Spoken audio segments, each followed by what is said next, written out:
10 محرم الحرام کے حوالے سے یہ ہے کہ اس کو یوم عاشورہ کہتے ہیں۔ یوم دن کو عاشورہ عشر سے ہے 10 محرم الحرام۔ 10 محرم الحرام کا جو دن ہے یہ محترم اور مکرم رہا ہے۔ یہ اسلام سے پہلے بھی اس کو محترم اور مکرم سمجھا جا رہا، اور اسلام کے جب آپ صلی اللہ علیہ وسلم تشریف فرما ہیں تب بھی اور اسلام کے بعد بھی۔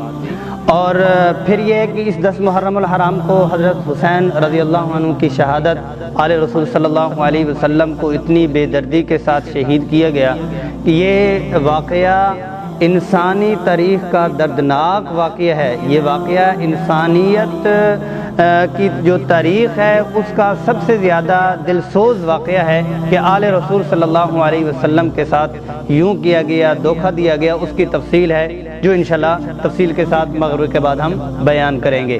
اب بنیادی طور پر یہ ہے کہ یہ جو دن ہے یہ صرف شہادت حسین کی وجہ سے افضل نہیں ہے، بلکہ یہ تو اسلام سے پہلے پھر اسلام نے بھی اس کو افضل اور مکرم قرار دیا۔ حضرت عائشہ رضی اللہ عنہ فرماتی ہیں، بخاری شریف میں حدیث ہے کہ آپ صلی اللہ علیہ وسلم قریش کے ساتھ روزہ رکھا کرتے تھے۔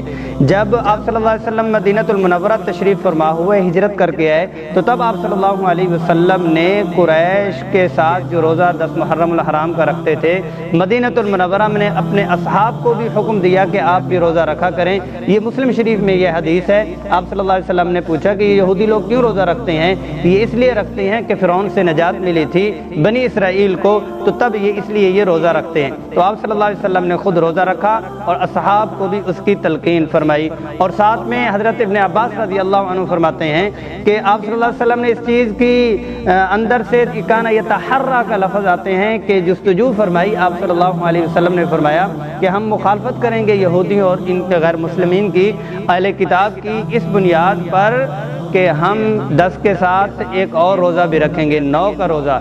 تو یہ جو 10 محرم الحرام کے اعمال ہیں ان میں 10 محرم الحرام کا روزہ مسنون ہے، اور اس کے ساتھ آپ صلی اللہ علیہ وسلم نے کیونکہ چاہت فرمائی تھی وہ بھی مسنون ہو جائے گا، تو 9 اور 10 یا 10 اور 11۔ لیکن افضل یہ ہے، افضل صورتیں 3 صورتیں ہیں اس روزے کی۔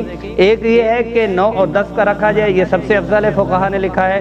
دوسرا یہ ہے کہ 10 اور 11 کا رکھا جائے، یہ اس سے افضلیت میں تھوڑا سا کم ہے۔ اور پھر یہ ہے کہ ایک روزہ رکھا جائے، یہ بھی جواز کی حد تک جائز ہو جائے گا، اس کو ممنوع ہم پھر بھی قرار نہیں دیں گے۔ اب یہ ہے کہ اس 10 محرم الحرام میں جو اعمال اس روزے کے علاوہ کر رہی ہیں، کیے جا رہی ہیں یا معاشرے میں پھیلے ہوئے ہیں، ان کی طرف نہ جائیں، بلکہ قرآن اور حدیث، قرآن اور سنت اور حیات الصحابہ کی زندگی، حیات الصحابہ کو ہم دیکھیں، اپنے علماء سے پوچھیں کہ کون سی چیز مسنون ہے، دین سے ثابت ہے۔ جتنے بھی خرافات ہم دین کے نام پہ کر رہے ہیں یہ سنگین عمل ہے۔ آپ اگر کرنا چاہتے ہیں تو اس کو دین سمجھ کے نہ کریں، اس کو متعین سمجھ کے نہ کریں، اس کو مقرر اور مقید سمجھ کے نہ کریں، مقید کر کے آپ نہ کریں، بلکہ آپ اپنے علماء سے پوچھیں۔